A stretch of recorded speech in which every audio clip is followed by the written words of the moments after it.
The tech industry or the IT industry is notoriously known for an anxiety inducing environment.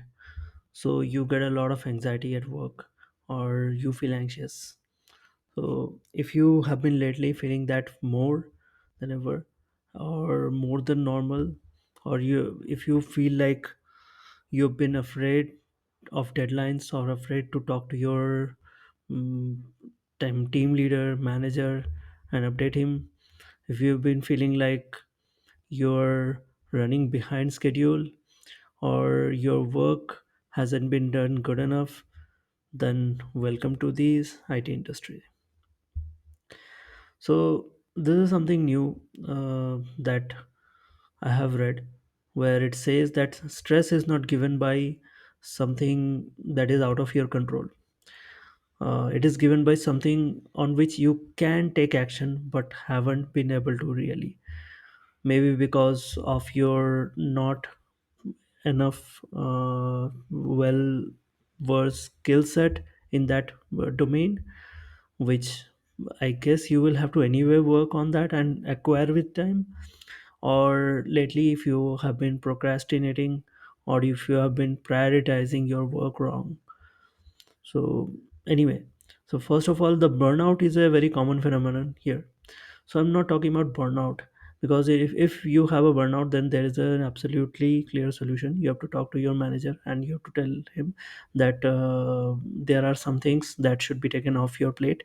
Your plate is too full. uh, that is the only solution. And if he's not been able to listen to you because there are too much work, too many project, too much requirement, then I hope it is temporary.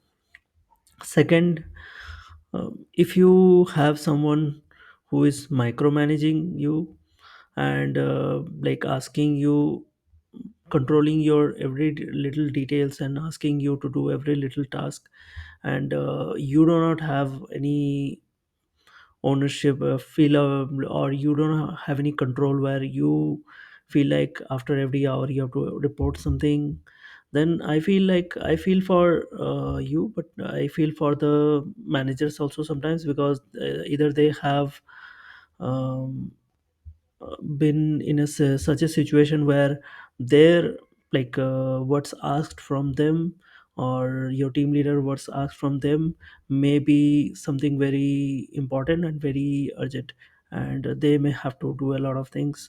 So I would say that you see it from an empathetic lens and try to help them. And when you get time, discuss with them that what is the larger goal and the larger picture, and assure him that you understood what it's needed, and you would provide it in an education fashion, and ask him to trust in you. But all things considered, if you are feeling anxiety lately because of your work, then first thing is that you have to take it very seriously. This is not sustainable. With time your health will get worse, and you will have to later repent this. There are a lot of health issues that comes with anxiety. Prolonged anxiety in general, to some degree, is important because it gets us in our toes, it gets us working, and it gets results. And whenever you feel uncertainty, your body's natural response is anxiety. But prolonged anxiety and prolonged level of high level of stress is going to hurt your health and as well as your confidence. So first of all, you have to identify the issues. The first reason may be that you are procrastinating, and I'm not blaming it on you.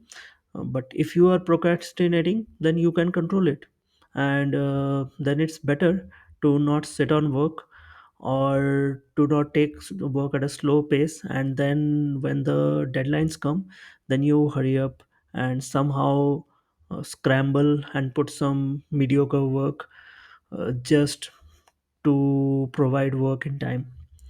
Or worse, if you miss deadlines and at the last moment you tell you were not able to complete it.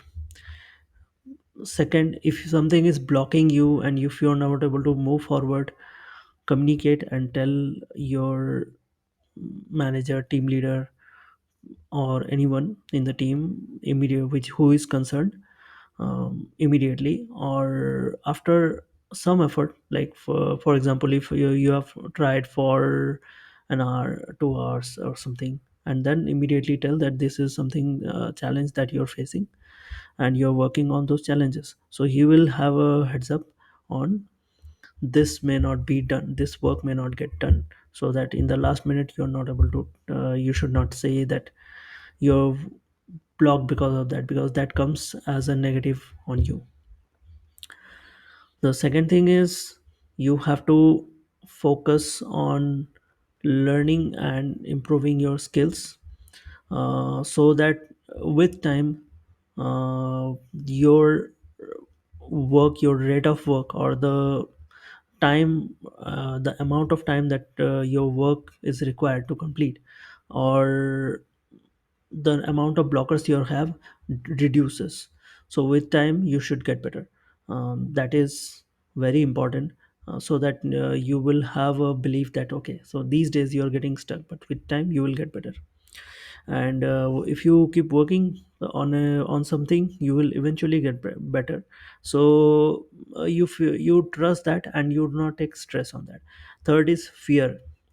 I've seen, like, I have felt this too in my 6 years of career, that sometimes you would be intimidated by the work or by the person, because that person knows so much, or that person may be intimidating, or you may fear that if you're not able to deliver, or you have not been able to deliver, and things were not going well, now you better deliver, so the pressure is building up. So if things are like that, then I would say let go of the fear. Fear will do more damage than good. So if you think in the back of your mind that I better get this done, or it will have consequences, you will feel like, I better get this completed on time, or I better deliver, rather than feeling the passion that okay, so what if I get this done, and what if I am able to do this, what if I am able to solve this problem and get through it. It is something really excited that I didn't know that I would be able to do it. So taking it as a challenge, rather than thinking about the consequence. So that is something which will require a practice, but also a change of mindset. So you let go of the fear. What is the worst thing that can happen? You will miss on things, your performance will be low, and then that will affect your career. That's anyway going to happen. If you are fearful, your performance will be low eventually. So if you are putting a lot of effort, and if people are able to see that you're putting a lot of effort, then wherever you're lacking, people will come to support you. So let go of the fear and start learning, start putting your efforts, but also start learning. And which brings me to the fourth part, which is communicate.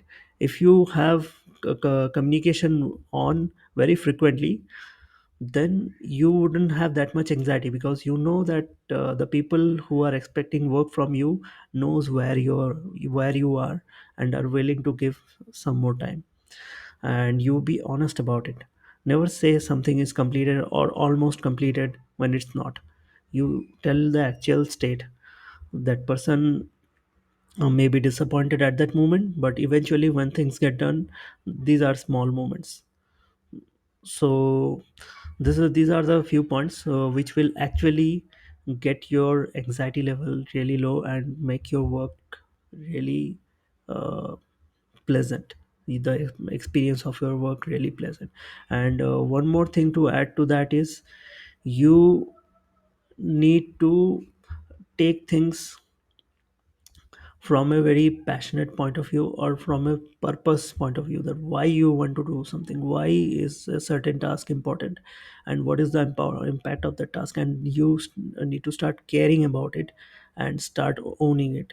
And then you are worried that the task will not complete, and you have self accountability that if the task doesn't get completed, you will fail yourself rather than what will your superiors think. And one more bonus point which is really helpful is, if you are not solo working on a project and if you have peers, then it's better if you have sessions of peer programming, you have sessions of discussions, technical in-depth discussions with your peers, where you are very comfortable and where you are not struck by your anxiety. uh, and there, even if there also, if you have the thought of what if people are judging me that I know this, then stop that at your peer level, because your peers are not going to go higher up and complain that okay, my colleague doesn't know this or that.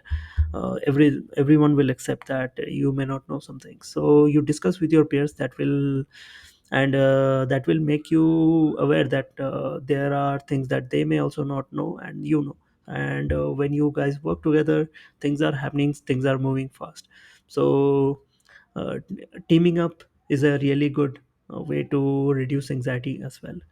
So these are the few ways that you can reduce anxiety, and I have been able to enjoy my work more by following these. And hopefully this new year you start implementing them in your work life as well, so that you don't have to worry about your work life balance, you don't have to worry about your health balance. Work is something that we are supposed to enjoy. In this IT industry, the work is something I feel we are lucky to be in this industry. It's an amazing industry to be, with all its pros and cons. So that's it from me. Thank you. Have a nice 2024.